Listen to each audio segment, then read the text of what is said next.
हाँ, सॉल्यूशन के बारे में हम लोग देख रहे थे ना। तो सॉल्यूशन में प्रॉपर्टीज इसका बताओ तो सॉल्यूशन की properties. Solution is a homogeneous mixed solution. चलो हम शॉर्ट में लिख देते हैं, पूरा डिटेल में नहीं लिखेंगे, ये तुम लोग को पता ही है। पहला क्या हो गया इसका प्रॉपर्टी? Homogeneous mixture. दूसरा बताओ, अगर जो जो पढ़ के रखे हो बताते जाओ फटाफट, ये सब The बहुत ही size आसान of chapter. the size of particles of a solution is less than uh, 10 to the power minus 9 meter.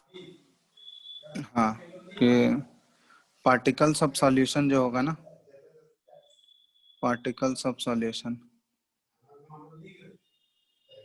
Are smaller than, क्या बोल सकते हैं हम लोग? 10 to the power 10 to the minus power 9. minus 9 meter. 1 nanometre बोलते हैं हम लोग उसको। 1 नैनोमीटर मतलब कितना हो गया? 10⁻⁹ इन डायमीटर। ठीक है, ये डायमीटर है इसका। और 10⁻⁹ अगर होगा तो वो नेकेड आई से विजिबल होगा क्या? No, sir. No, sir. नहीं। तो इसके साइज इतने छोटे होते हैं कि ये नेकेड आई से विजिबल नहीं होगा। तीसरा बताओ, जो जो पढ़ के रखे हो। The Sir, the particles of a solute particles cannot be separated from the mixture by process of filtration. हाँ, सिंपली फिल्ट्रेशन करके हम लोग इसके पार्टिकल्स को सेपरेट नहीं कर सकते हैं। तो इसको लिख सकते हैं कि solute particles cannot be separated by the process of, कौन सा process? Filtration. the process of filtration। और a solution is stable. हाँ, सॉल्यूशन स्टेबल होता है।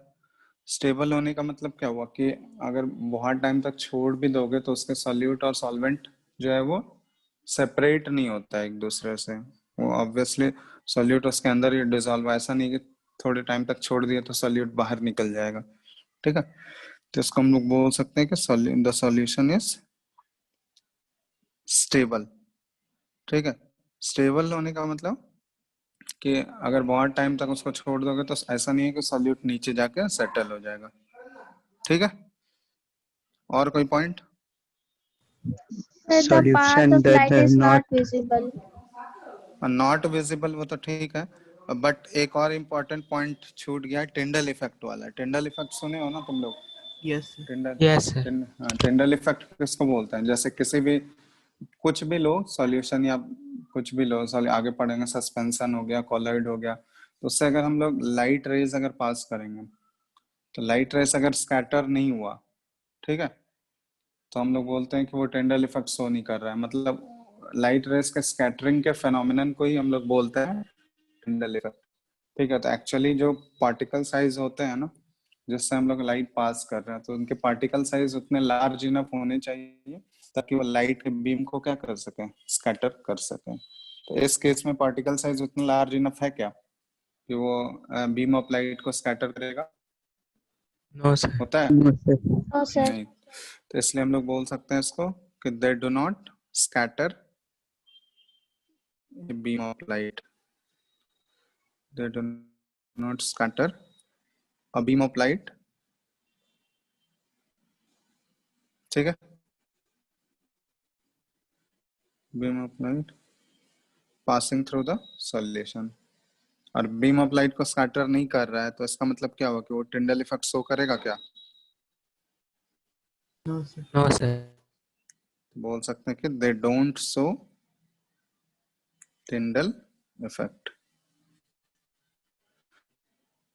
ठीक है, तो अगर लाइट रे स्कैटर होगा ना तो वो जिस पाथ से जा रहा है ना वो पूरा पाथ विजिबल होगा। ठीक है, अगर लाइट रे स्कैटर नहीं हो रहा है इसका मतलब वो पाथ हमको पूरा डार्क दिखेगा, वो पाथ विजिबल नहीं होगा। जैसे कॉलॉइड और कॉलॉइड के केस में देखें, कॉलॉइड में टिंडल इफेक्ट होता है तो उसके पार्टिकल साइज लार्ज इनफ होते हैं कि वो क्या करता है,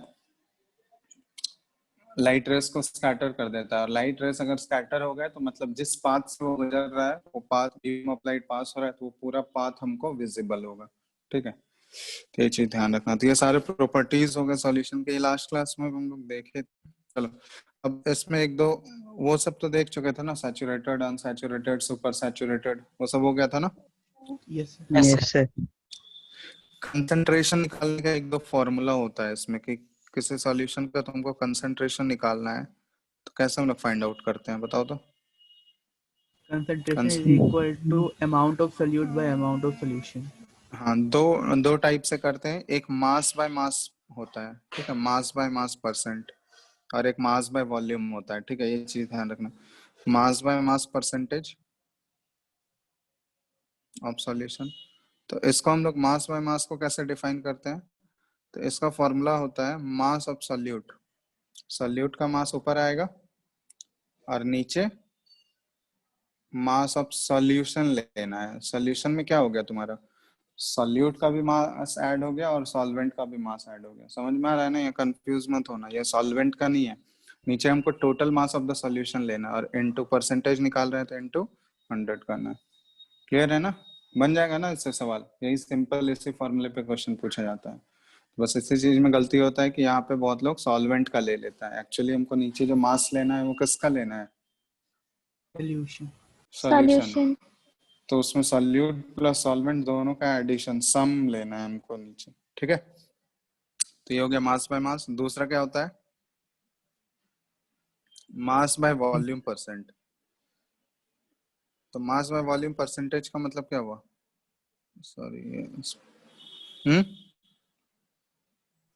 Volume of solute by volume of solution.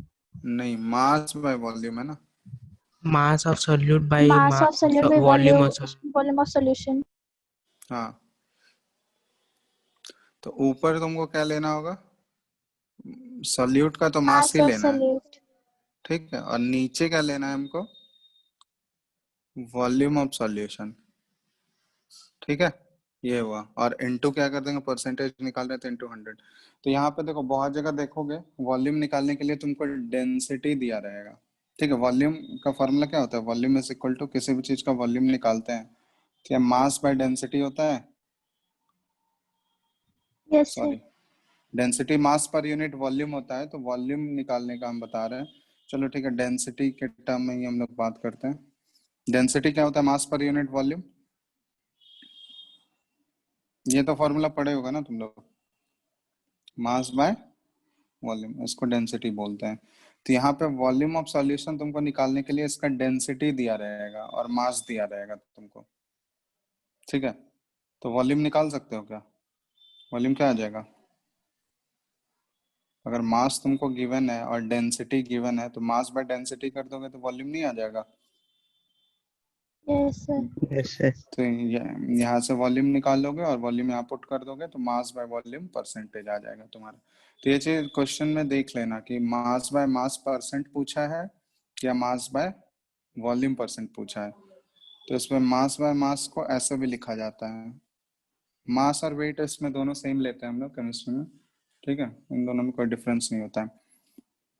तो वेट बाय वेट ऐसे भी लिखा हुआ रहता है इसको, मास बाय मास को वेट बाय वेट, और मास बाय वॉल्यूम को इसको लिखा रहता है ये वेट बाय वॉल्यूम, W/V, ठीक है। तो ये रिप्रेजेंटेशन समझ जाना, ठीक है ना। Hello, Yes, sir. Yes, sir. Yes, तो sir. तो कर लोगे ना, ये तो सिंपल है, इसमें कुछ है नहीं। तो इसी पे बेसिस पे डायरेक्ट इसी फॉर्मूले पे एक दो क्वेश्चन आता है, देख लेना इसमें, बस यही सारा न्यूमेरिकल है और कुछ नहीं है इसमें। चलो नेक्स्ट हम लोग मूव कर रहे हैं सस्पेंशन पे। सस्पेंशन क्या होता है बताओ तो, कैसे डिफाइन कर सकते हो, एग्जाम्पल दो एक सस्पेंशन का। पहले ये बता दो होमोजीनियस है या हेट्रोजीनियस मिक्सचर है, Heterogeneous. हेट्रोजीनियस, ठीक है। इसको Heterogeneous. इसको डिफाइन करते हैं, इट इज ए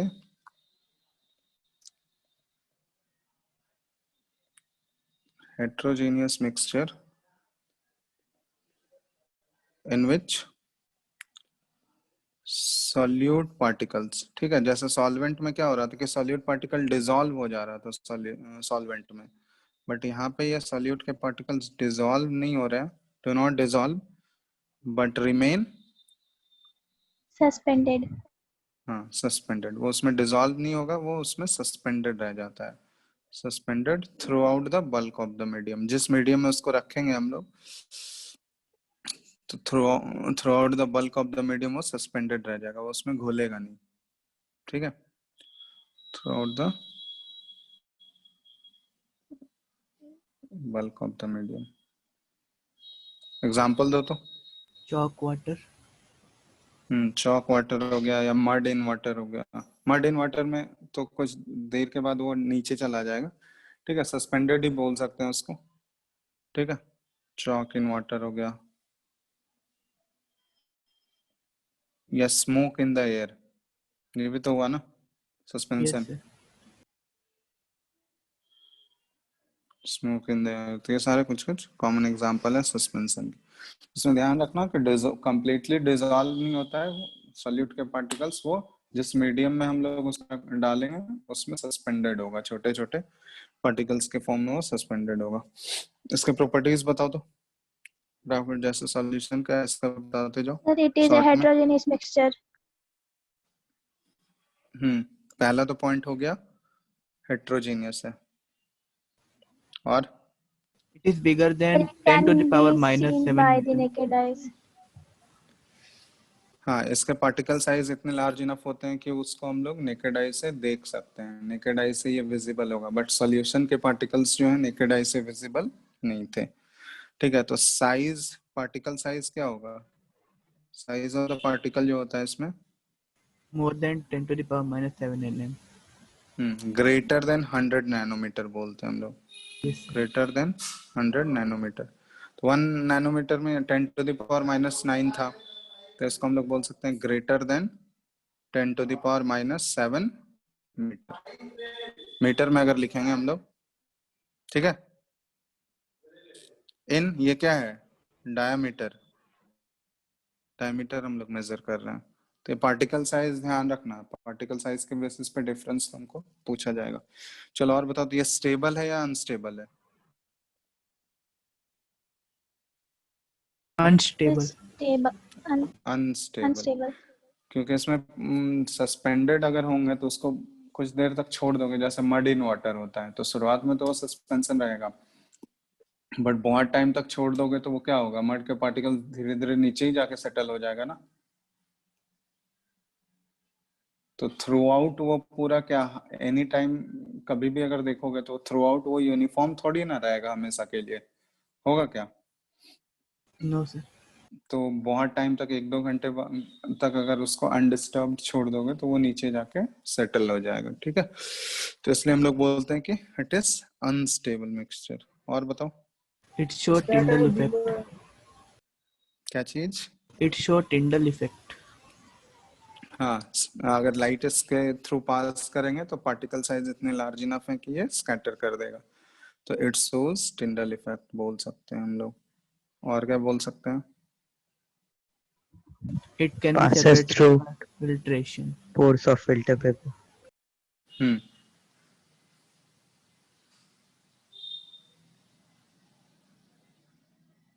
क्या बोल रहे हो?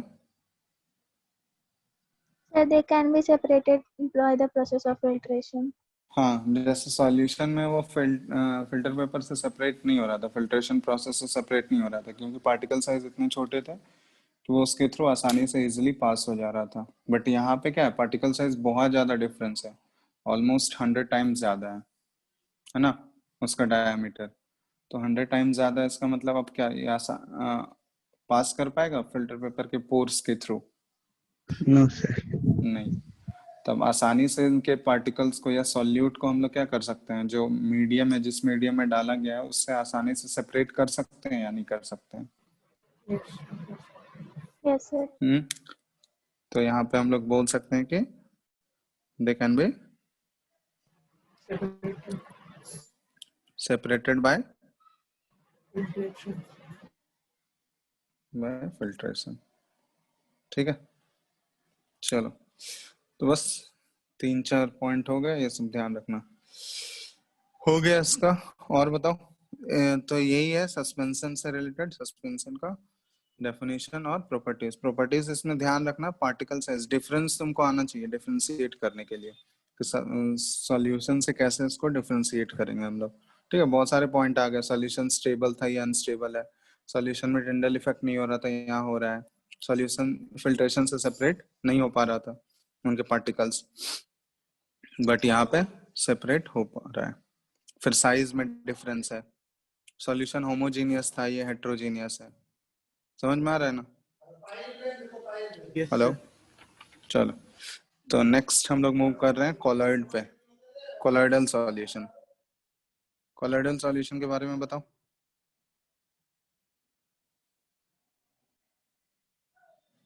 It is Sir, a solution. intermediate between true solution and suspension. हाँ, इनके पार्टिकल साइज जो होंगे वो बीच में रहेगा, मतलब सॉल्यूशन और Minute सस्पेंशन। particles. सॉल्यूशन से ग्रेटर होगा बट सस्पेंशन से कम होगा। समझ में आ रहा है? सॉल्यूशन से इनके पार्टिकल साइज सॉल्यूशन के मुकाबले वो ग्रेटर होगा बट सस्पेंशन से कम होगा। तो यहाँ पे बोल सकते हैं होमोजीनियस होगा या heterogeneous. Heterogeneous. Heterogeneous. So it is a heterogeneous mixture The particles are uniformly spread throughout the solution. in which the size of particles lies between, क्या बोल सकते हैं, true solution and Suspension.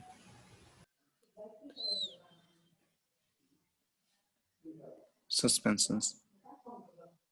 ठीक है, तो यही है, इसका डिफाइन ऐसा करना है। प्रॉपर्टीज बताओ, इसमें भी प्रॉपर्टीज जल्दी जल्दी बता दो। Heterogeneous nature. पहला तो वही हो गया, हेट्रोजीनियस है। और बताओ। Particles are uniformly spread throughout the solution. Naked eye से विजिबल होगा क्या? No, sir. नहीं होगा। ठीक है, तो इसमें हम लोग बोल सकते हैं कि नेकेड आई से विजिबल नहीं होगा। पार्टिकल साइज जो होगा ये greater than 1 mm. 1 nanometer but smaller than 100 nanometer. 100 nanometer. मतलब इसमें रेंज जो होगा, पार्टिकल साइज का रेंज, ये किसके किसके बीच लाई करेगा, 1 नैनोमीटर से 100 नैनोमीटर के बीच में। या फिर इसको मीटर में अगर हम लोग कन्वर्ट करें तो 10⁻⁹ मीटर से 10⁻⁷ मीटर, ये पार्टिकल साइज का रेंज हो जाएगा। ठीक है, not visible to naked eye, ऐसा लिख सकते हैं यहाँ पे, not visible to naked eye. और बताओ तीसरा। Sir, they do not Unstable. settle down. हाँ, They ये are unstable. अनस्टेबल होगा या स्टेबल होगा? Unstable. अनस्टेबल तो सस्पेंशन था। Sir, कॉलॉइड में quite क्या? stable. हाँ, कॉलॉइड में स्टेबल आ जाएगा। ठीक है, ये चीज ध्यान रखना। कॉलॉइड में अगर उसको बहुत लंबे टाइम तक भी अगर अनडिस्टर्ब छोड़ दोगे तो उसमें देखोगे कि पार्टिकल साइज नीचे जाके सेटल नहीं होता है। ठीक है, वो सस्पेंडेड ही रहेगा। लेकिन सस्पेंशन में क्या था, बहुत टाइम तक अगर अनडिस्टर्ब छोड़ देंगे तो वो नीचे सेटल हो रहा था, तो इसलिए उसको अनस्टेबल बोल रहे थे। बट यहाँ पे वैसा केस नहीं होगा। ठीक है, तो it is a stable mixture, इसीलिए हम लोग इसको बोलते हैं। स्टेबल बोलने का मतलब क्या है, particles do not settle down,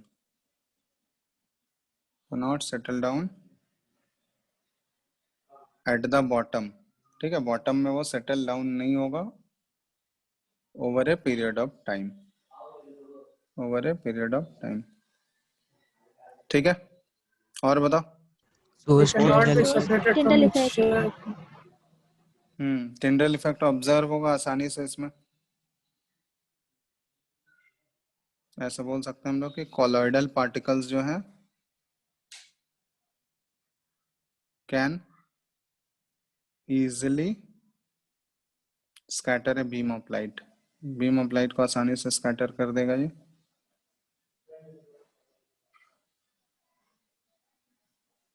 Hence it shows Tyndall effect।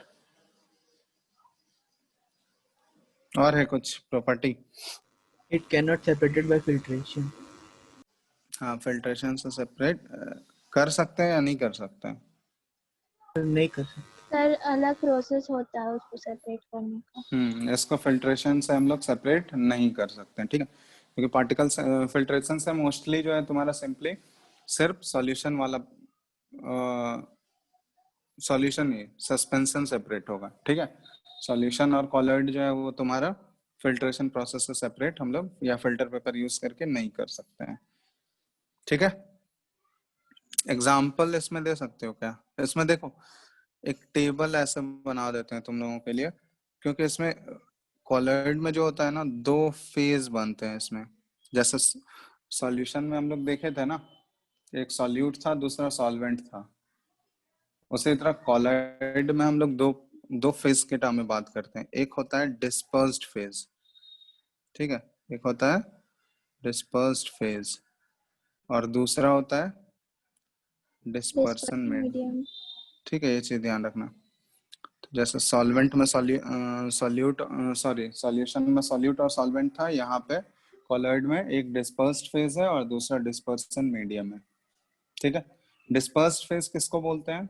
जो सस्पेंडेड होगा, ठीक है, और डिस्पर्सन मीडियम किसको बोलेंगे? जिसमें सस्पेंडेड होगा, पार्टिकल्स जिसमें सस्पेंडेड होंगे उसको हम लोग बोलते हैं डिस्पर्सन मीडियम, ठीक है। समझ में आया दोनों में difference? Yes sir. Yes, sir. हाँ, तो जिस मीडियम में सस्पेंडेड होगा ना डिस्पर्स्ड फेज, उसको बोलते हैं डिस्पर्सन मीडियम, और जो चीज सस्पेंडेड है उसको बोलते हैं हम लोग डिस्पर्स्ड फेज। तो ये डिस्पर्स्ड फेज और डिस्पर्सन मीडियम जो है ना, ये अलग अलग फेज में हो सकते हैं। जैसे सॉलिड, लिक्विड और गैस, ये तीन फेज होता है, तीनों में से कुछ भी हो सकता है, ठीक है। तो उसके बेसिस पे डिफरेंट अलग अलग टाइप्स के कॉलॉइड बनते हैं। तो हम कुछ कुछ कॉमन एग्जांपल लिख दे रहे हैं डिस्पर्स्ड फेज और डिस्पर्सन में। ये ऐसा टेबल बना लेना, ये है डिस्पर्स्ड फेज, यहाँ पे dispersion medium,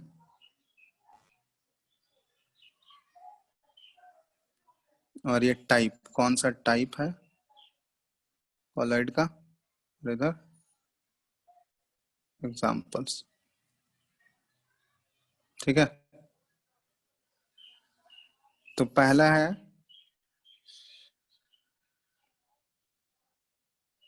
dispersed phase, sorry चलो ऐसे लिखते हैं, डिस्पर्स्ड फेज सॉलिड है, ठीक है, दूसरे कलर से लिख लो। डिस्पर्स्ड फेज सॉलिड और डिस्पर्सन मीडियम भी सॉलिड है, ठीक है, दोनों सॉलिड है। तो इसको बोलते हैं हम लोग सॉलिड सोल बोलते हैं, ठीक है। क्या बोलते हैं? सॉलिड सोल, ठीक है। समझ में आ रहा है? Yes sir. Yes, Yes, sir. sir. तो इसका एग्जाम्पल क्या आएगा? Alloys. Precious stones. हाँ, जेम स्टोन्स जो होते हैं, कलर्ड स्टोन्स सब देखे हो ना, जो रिंग में यूज होता है। Alloys. हेलो, हाँ, कलर्ड जेम स्टोन्स होता है ना, जो रिंग में यूज होता है, कलर्ड स्टोन्स जो आते हैं, सर तो वो इसका एग्जांपल हो गया सॉलिड सोल का, ठीक है। या फिर ग्लास जो होते हैं, बहुत सारे ग्लास, ठीक है। क्या चीज, क्या बोल रहा हूँ? हेलो, चलो दूसरा बताओ। तो दूसरा हम ले रहे हैं डिस्पर्स्ड फेज जो है हमारा लिक्विड है और डिस्पर्सन मीडियम जो है ये सॉलिड है। बताओ तो इसका एग्जांपल। जेली, इसको Butter. बोलते हैं हम लोग जेल बोलते हैं, ठीक है। इस टाइप क्या आ गया, जिसमें डिस्पर्स्ड फेज लिक्विड होगा और डिस्पर्सन मीडियम जो है जिसमें सस्पेंडेड है वो सॉलिड होगा, तो इसको हम लोग जेल बोलते हैं। तो जैसे बटर होता है ना, बटर इसका एग्जांपल हो गया। या फिर जेली देखे हो ना तुम लोग, खाते ही होगे, जैम जो आता है, Yes, sir. हेलो, ठीक है, तो वो सब इसका एग्जांपल होगा। उसमें क्या होता है कि लिक्विड होता है सस्पेंडेड सॉलिड में, ठीक है, सॉलिड का पूरा मीडियम होगा, उसमें लिक्विड सस्पेंडेड होता है। या ये आ गया, या फिर चीज भी इसका एग्जांपल हो सकता है, ठीक है। चलो, तो ये लिक्विड और सॉलिड हो गया। नेक्स्ट हम लोग देख लेते हैं, ये ले लेते हैं सॉलिड, ठीक है, डिस्पर्स्ड फेज जो है ये सॉलिड लेते हैं, और डिस्पर्सन मीडियम लिक्विड, ये बताओ तो। Sol. हाँ, इसको बोलेंगे हम लोग सोल, सिंपली डिस्पर्स्ड फेज अगर सॉलिड होगा और डिस्पर्सन मीडियम लिक्विड तो ये सोल होगा। इसका एग्जांपल बताओ। Paint. Paints. Paints, हाँ, पेंट हो गया, milk, mud, मिल्क हो गया, magnesia. मिल्क हो गया, मड हो गया, ठीक है। तो ये सारा इसका एग्जांपल हो गया, सॉलिड एंड लिक्विड। तो डिस्पर्स्ड फेज सॉलिड है, डिस्पर्सन मीडियम लिक्विड है, तो इसको हम लोग सोल बोलते हैं। और बताओ, मिल्क ऑफ मैग्नीशिया तुम लोग यूज किए होगे, मिल्क ऑफ मैग्नीशिया सुनने हो ना, yes sir, किसको बोलते हैं? MgOH होल ट्वाइस, ठीक है, जो कि एसिडिटी एंटासिड की तरह एक्ट करता है, वो सब पढ़ोगे क्लास 10th में, वो सब आएगा, मिल्क ऑफ मैग्नीशिया। चलो नेक्स्ट बताओ। नेक्स्ट हम ले रहे हैं लिक्विड, दोनों लिक्विड ले रहे हैं, डिस्पर्स्ड फेज भी लिक्विड है, emulsion, डिस्पर्सन मीडियम भी लिक्विड, Emulsion. इमल्सन हो गया, ठीक है। ये यहाँ पे एग्जांपल मिल्क ऑफ मैग्नीशिया आ जाएगा। नॉर्मल जो मिल्क है, सिंपली अगर मिल्क लोगे तो ये इमल्सन का एग्जांपल हो गया, ठीक है। मिल्क जो है, एक्चुअली जो मिल्क यूज करते हैं हम लोग, वो इमल्सन का एग्जांपल, उसमें लिक्विड लिक्विड डिस्पर्स्ड फेज भी लिक्विड है और डिस्पर्सन मीडियम भी लिक्विड है, ठीक है। जैसे ऑयल होता है, ऑयल इन वाटर अगर करोगे, ऑयल इन वाटर भी वो एक टाइप का इमल्सन ही है, ठीक है। वो सब डिटेल में पढ़ेंगे हम लोग, वो 12th में आएगा डिटेल में, वो सब चैप्टर ही आता है पूरा डिटेल में, ठीक है। लिक्विड लिक्विड हो गया। नेक्स्ट अब क्या लेते हैं, डिस्पर्स फेज लिक्विड में लेते हैं और डिस्पर्सन मीडियम गैस में लेते हैं। बताओ तो इसमें Foam. aerosol, dispersed phase liquid है, डिस्पर्सन मीडियम गैस है, तो ये हो गया एरोसोल। एग्जांपल बताओ। fog, Sprays, mist, जैसे क्लाउड होता है, क्लाउड में देखे होगे ना, क्लाउड पूरा गैसेस होता है और उसमें वाटर ड्रॉपलेट्स क्या होता है, सस्पेंडेड है, तो वाटर ड्रॉपलेट्स किस फॉर्म में होगा, लिक्विड फॉर्म में ही होगा ना।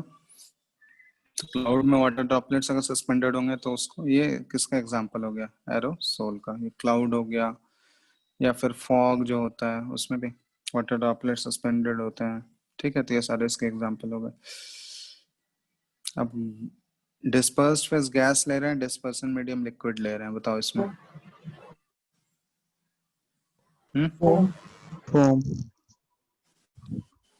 फोम, तो इसको क्या बोलेंगे, फोम। कहाँ पे, ये एग्जांपल बताओ इसका। शेविंग क्रीम में यूज होता है ये, ठीक है। तो सबका एक एक एग्जांपल एटलीस्ट याद रखना, ये तो आइडिया भी लगा सकते हो खुद। चलो, एक ये सॉलिड और गैस छूट गया ना। डिस्पर्स्ड फेज सॉलिड है, डिस्पर्सन मीडियम गैस है, बताओ तो इसमें। aerosol, इसको भी एरोसोल बोलते हैं हम लोग, एरोसोल। एग्जांपल, smoke, dust, हाँ, स्मोक में क्या होता है कि छोटे छोटे डस्ट के पार्टिकल सस्पेंडेड होते हैं, यानी तो डस्ट के पार्टिकल्स किस फॉर्म में रहेंगे, सॉलिड फॉर्म में ही रहता है ना, वो सॉलिड का ही छोटा छोटा पार्टिकल्स रहता है। तो वो स्मोक है, मतलब वो एयर में सॉलिड का छोटा छोटा पार्टिकल सस्पेंडेड है, तो इसको हम लोग बोलते हैं स्मोक, ठीक है। तो स्मोक इसका एग्जांपल हो गया। और कुछ छूटा क्या, गैस एंड लिक्विड हो गया, सॉलिड एंड गैस हो गया, सॉलिड सॉलिड हो गया, गैस एंड सॉलिड हुआ क्या, gas and solid, हाँ, गैस एंड सॉलिड छूटा हुआ है, कि डिस्पर्स्ड फेज हमारा गैस है, डिस्पर्सन मीडियम सॉलिड है। इसका बताओ तो एग्जांपल। रबर, इसको भी हम लोग फोम ही बोलते हैं, ठीक है। जैसे गैस इन लिक्विड था, तो गैस इन सॉलिड को भी फोम ही बोलते हैं। तो इसमें जो फोम का रबर आता है ना, ठीक है, फोम का रबर जो आता है,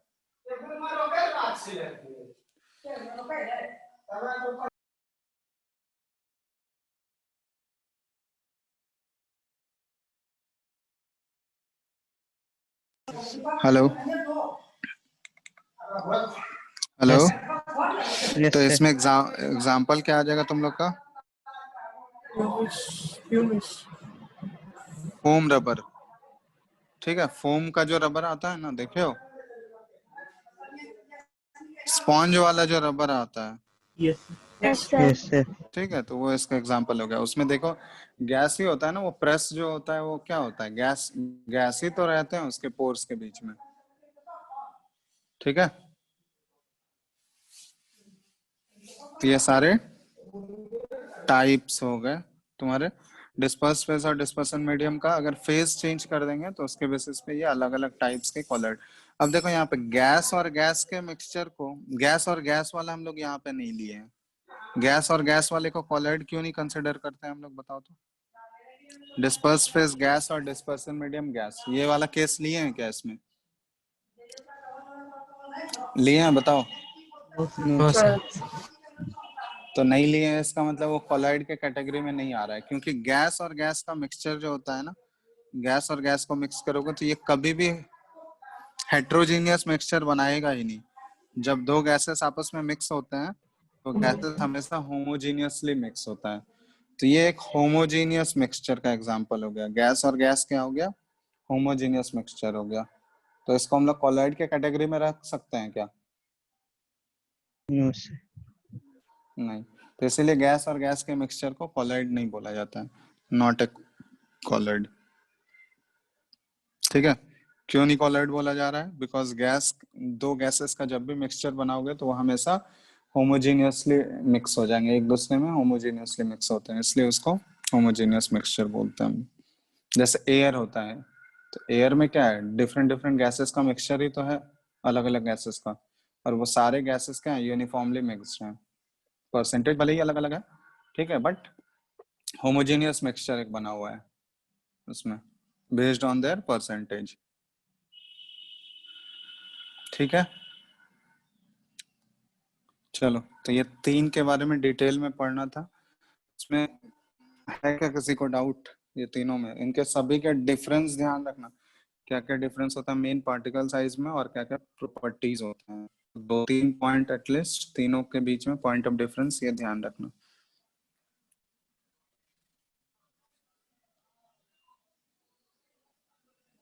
इसके बाद नेक्स्ट इसमें क्या करना है, बोलो।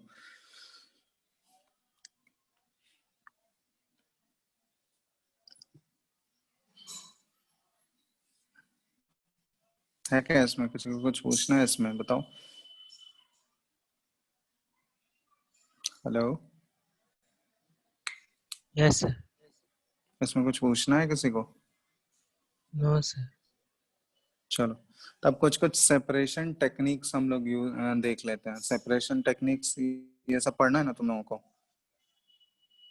Yes, sir. सेपरेशन, हाँ, तो सेपरेशन टेक्निक्स में कौन कौन से इंपॉर्टेंट सेपरेशन टेक्निक्स हैं जिसमें कि सेपरेट करने का हमको यूज पड़ेगा, कंपोनेंट्स को, मतलब अलग अलग कंपोनेंट्स को सेपरेट करना है।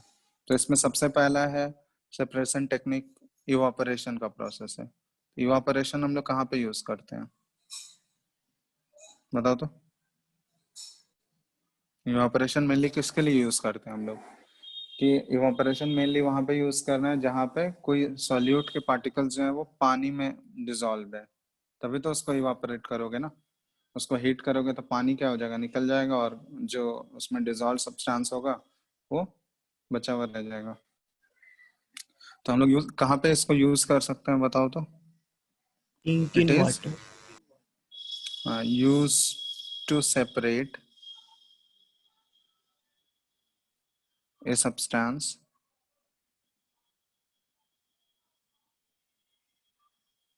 which is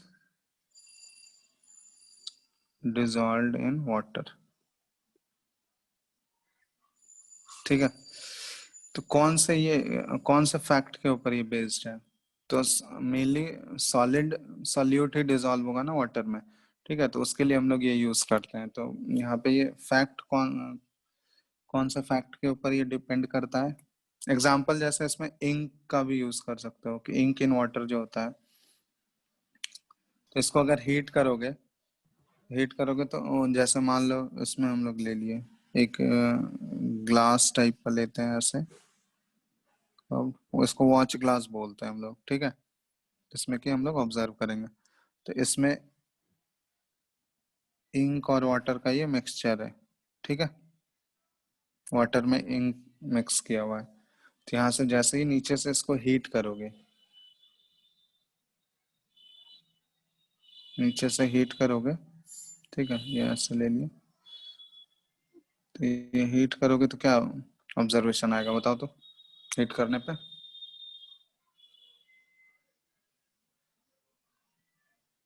बोलो, ऑब्जर्वेशन Water क्या will आएगा? evaporate. हाँ, वाटर इवापोरेट हो जाता है, इसमें दो, Ink will left ठीक है, behind. Ink will be left behind. तो ये चीज ध्यान रखना कि जो सॉल्यूट उसमें हम लोग डिसॉल्व किया है वो वेपर के साथ नहीं उड़ जाए, ठीक है, क्योंकि इंक जो है वो तो आसानी से वेपर में नहीं बदलेगा ना, वो तो वहीं बचा हुआ रह जाएगा, लेकिन धीरे धीरे वाटर क्या होते जाएगा, ये इवापोरेट होते जाएगा, ठीक है। एक मिनट,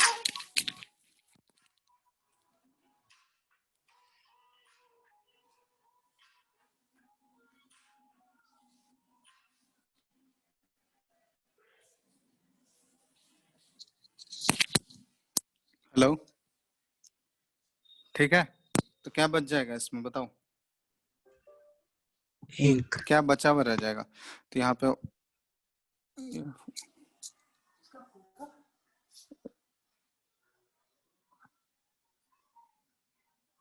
पता नहीं, तो वाटर वेपर निकल जाएगा, ठीक है, और यहाँ पे इंक बचा हुआ रह जाएगा, ठीक है, इंक के पार्टिकल्स। तो यहाँ पे हम लोग एक पॉइंट लिख सकते हैं, अच्छा, कि it is based on the fact that liquid जो है ये जल्दी वेपोराइज होता है, किससे? Liquid vaporises more easily than a solid. समझ में आ रहा है? कौन आसानी से वेपर में बदलेगा, लिक्विड या सॉलिड? बताओ तो। liquid, Liquid. लिक्विड। तो उसको हीट करेंगे तो लिक्विड जो है जिस चीज में वो डिसॉल्व होगा वो पहले सेपरेट हो जाएगा, वेपर बन के निकल जाएगा, और जो बचा हुआ रह जाएगा वो क्या बचा हुआ रहेगा? सॉलिड के पार्टिकल्स नीचे बचे हुए रह जाएंगे, ठीक है। तो इवापोरेशन टेक्निक को वहां पे यूज करना है जहाँ पे हम लोग लिक्विड को, दो लिक्विड और सॉलिड के बीच का सेपरेशन करना है हम लोगों को, ठीक है। या फिर ऐसे बोल सकते हैं कि जो आसानी से वेपर में बदलता है उसको वोलेटाइल सब्सटेंस बोलते हैं, और जो आसानी से वेपर में नहीं बदल रहा है उसको नॉन वोलेटाइल बोलते हैं। तो जहाँ पे तुमको वोलेटाइल और नॉन वोलेटाइल सब्सटेंस में सेपरेशन करना है तो वहां पे भी इवापोरेशन का टेक्निक हम लोग यूज कर सकते हैं, ठीक है।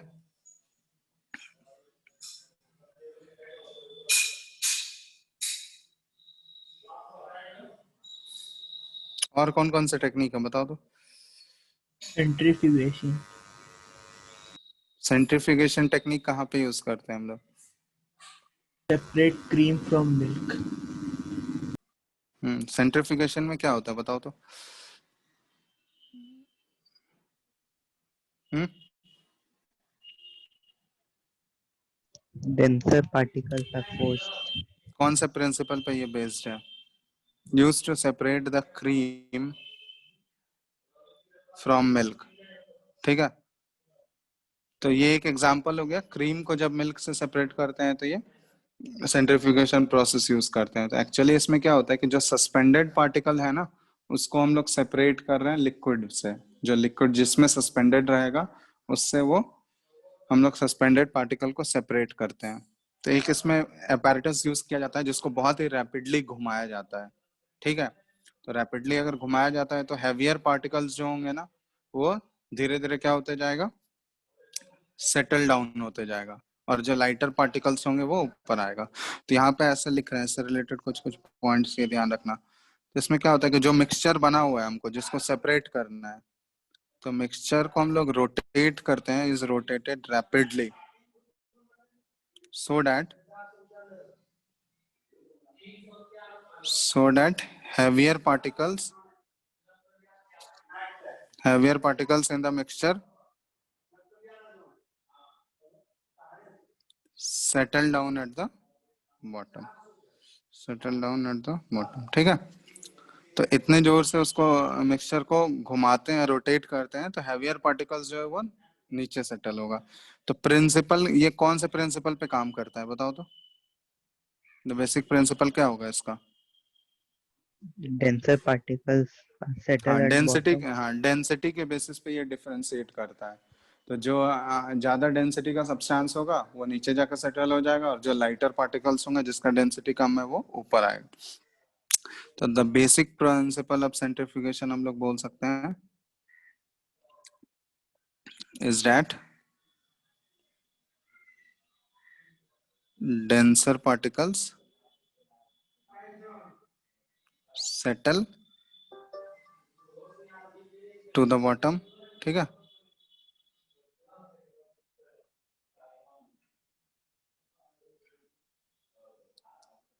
and lighter particles remain at the top।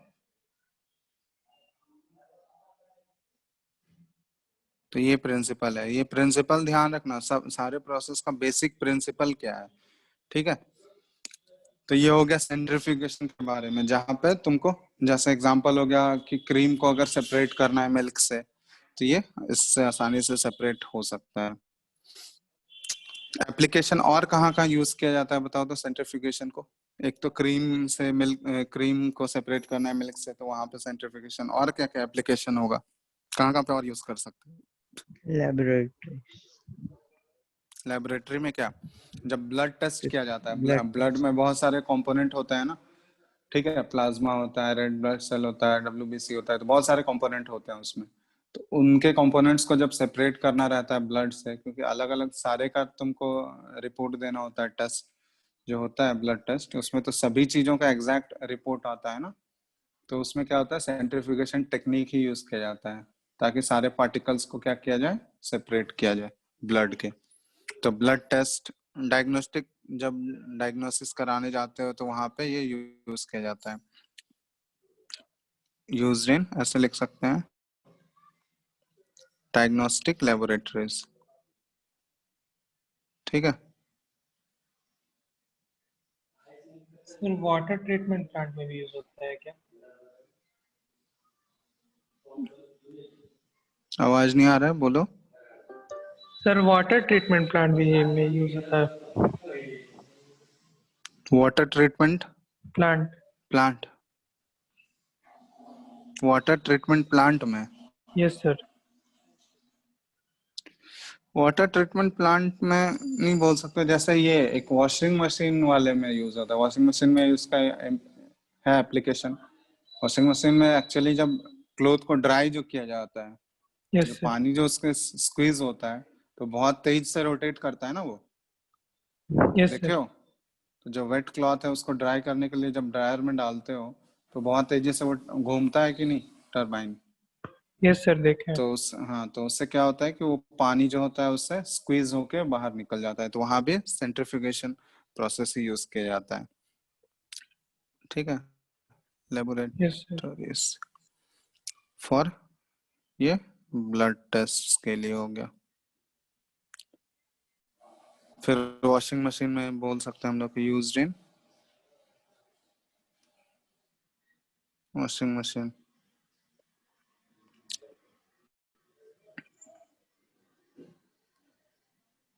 ठीक है। वॉशिंग मशीन में for drying wet clothes.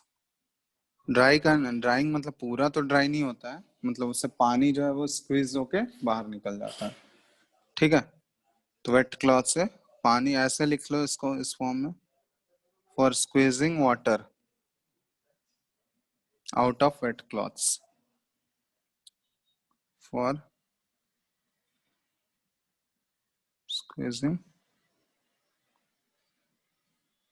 water from wet cloths. और बताओ इसका application. And sir, it is used in home for obtaining butter from cream. हाँ, क्रीम से जब butter देखे हो वो करते हुए घर पे होता है जो क्रीम Yes, निकाला sir. जाता है. Yes, sir. हाँ, तो देखे हो ना बहुत तेजी से वो घुमाया जाता है उसको, वो पूरा प्रोसेस जो होता है.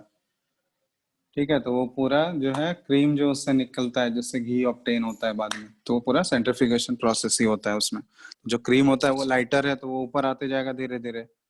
ठीक है, और नीचे डेंसर पार्टिकल्स नीचे सेटल होते जाते हैं, तो उसको हम लोग ऊपर से सेपरेट करते जाते हैं.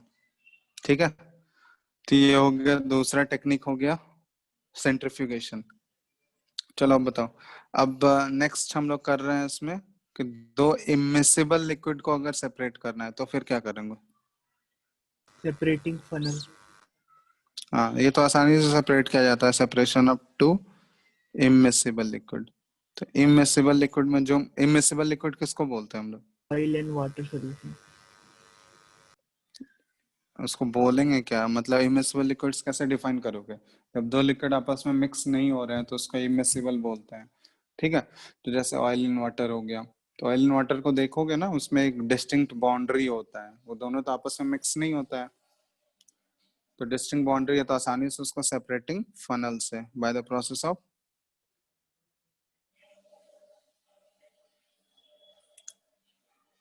या ऐसा लिख लो बाय यूजिंग सेपरेटिंग फनल.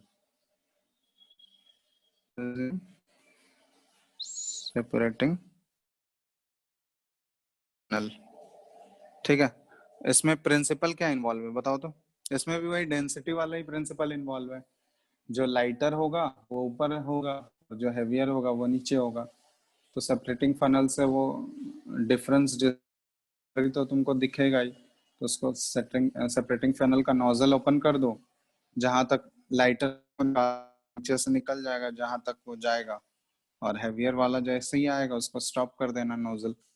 समझ में आ रहा है. Yes, sir. एक पूरा Yes, डिस्टिंक्ट yes. बाउंड्री तो दिखेगा ना.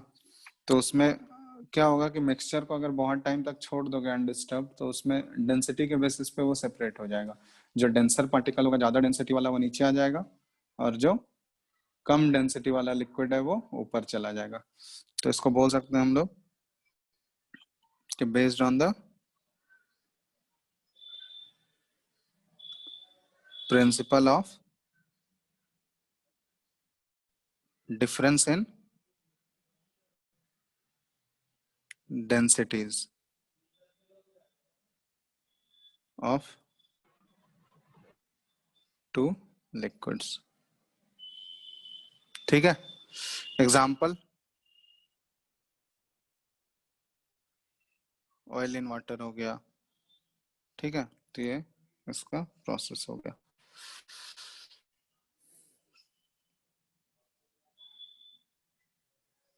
ठीक है, तो ये हो गया इमिसिबल लिक्विड, ये आसानी से सेपरेट किया जा सकता है.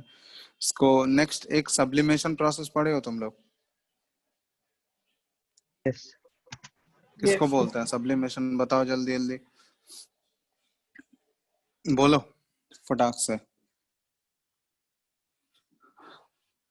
डिफाइन करो कोई सब्लिमेशन. इसको ऐसे लिख सकते हैं कि it is a process where in which, बताओ सब्लिमेशन में क्या है.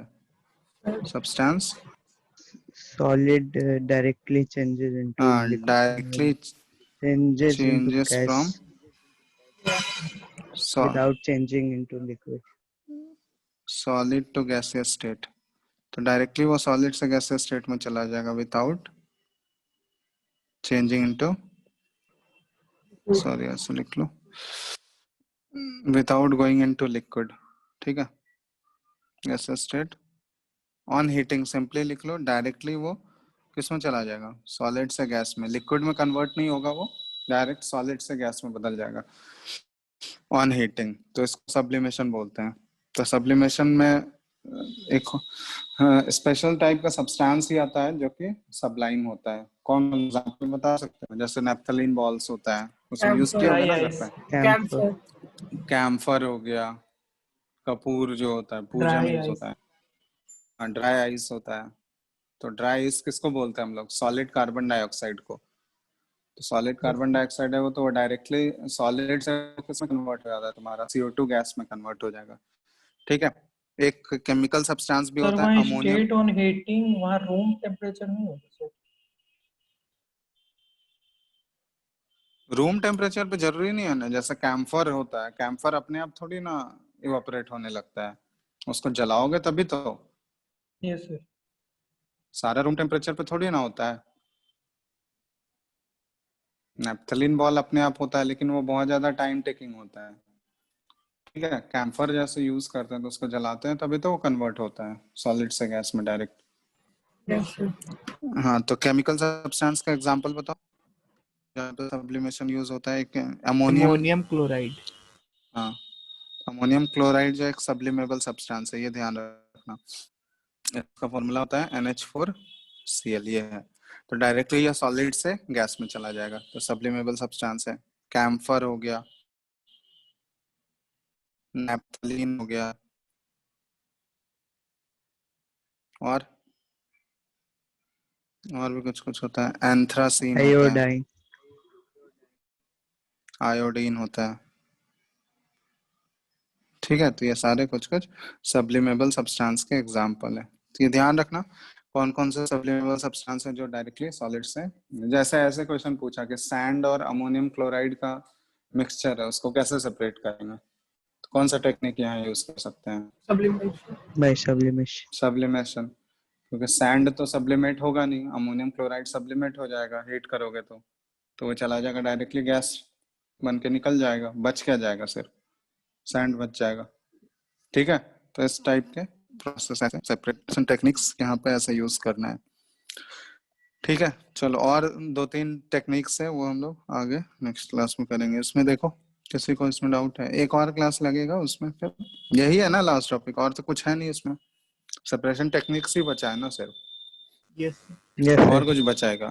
तो नेक्स्ट क्लास में हम लोग वो देख लेंगे, डिस्टिलेशन हो गया, फ्रैक्शनल डिस्टिलेशन हो गया, एक क्रोमेटोग्राफी है। ठीक है। तो ये 2-3 मेजर बचा हुआ है, और तो कुछ नहीं है। सब्लिमेशन हो ही गया, ये सेपरेटिंग फनल वाला हो गया, सेंट्रीफ्यूगेशन हो गया, इवापोरेशन हो ही गया। ठीक है। तो नेक्स्ट क्लास में वो सब कर लेंगे हम लोग, डिस्टिलेशन वाला पार्ट, फ्रैक्शनल डिस्टिलेशन और सेंट्रीफ्यूगेशन, सॉरी, क्रोमेटोग्राफी। ठीक है। Hello, Okay. एनसीईआरटी रीड करके रखे थे तुम लोग? Yes sir. Yes, sir. Yes, sir. कब से है तुम लोग का एग्जाम? कब से है? Next week? Yes, sir.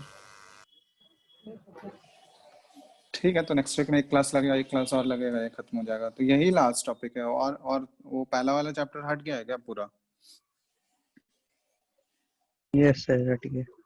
Complete हट Yes, गया? तब तो हो ही जाएगा तुम लोग का, उधर दोनों चैप्टर हो ही गया, एक और क्लास लगेगा, ये भी चैप्टर कंप्लीट हो जाएगा, तो हो जाएगा सिलेबस कंप्लीट।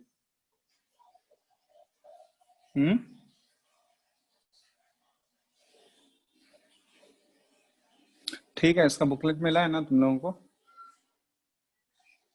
Yes, sir. हाँ, तो बुकलेट में एक्सरसाइज स्टार्ट कर देना, ऑब्जेक्टिव वाला एक्सरसाइज जो है ना वो करके रखना तुम लोग। ठीक है। नेक्स्ट क्लास में उसको डिस्कस करेंगे, जो भी डाउट आए। ठीक है। कुछ पूछना है किसी को इसमें? कुछ देख लो एक बार, पूछना है? ये PDF भेजना है या नहीं? लिख लियो। sir, भेज हेलो, दीजिएगा। तुम लोग कुछ नहीं लिखते हो ना? नहीं सर, बीच में छूट गया। चलो ठीक है, सर सेंड कर लिखे दो। हैं। चलो ठीक है, सेंड कर दे रहा है। ठीक है, वो कर लेना एक्सरसाइज, तुम लोग ऑब्जेक्टिव वाला करके रखना बुकलेट का, नेक्स्ट क्लास में डिस्कस करेंगे उसको। ठीक है, एंड करें? यस। चलो फिर एंड कर रहा है।